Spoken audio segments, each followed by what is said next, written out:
صعود میکنه. آیا احمدی در حال صعوده. مسیر رو تنها انداختن از قبل.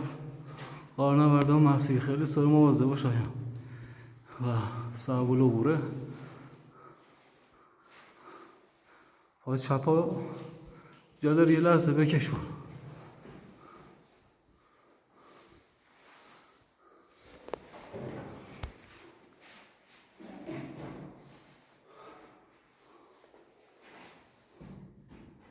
ماشاءالله.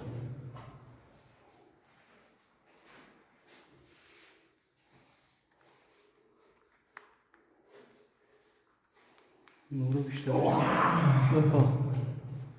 ماشاءالله. بسیار خطرناکه. اون بالا حالتی تاقچه مانند داره و مواظب باش.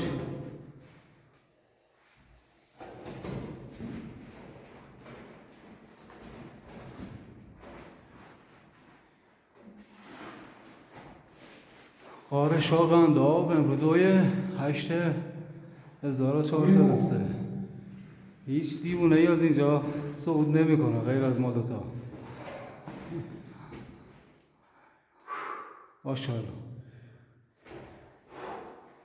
نمایی از غارم میبینید دوتا ستونی خیلی قشنگی یکی از بالا حالتی آب چکون شاید میلیون ها سال پیش تشکیل شده و نمای زیبایی از غار.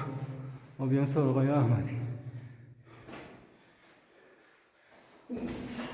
ماشاءالله علی ماشاءالله.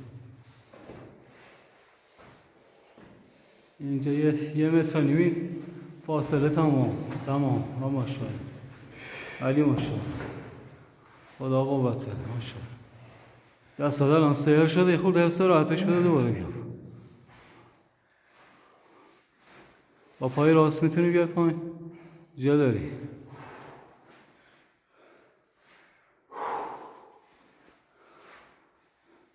نشست کن آقای احمدی بشین بعد بیا پایین. برای بشین پای چپت جا داری. چپ جا داری. بالا چپ بالا چپ بالا بالا بالا بالا بالا سمت دیوار بپا.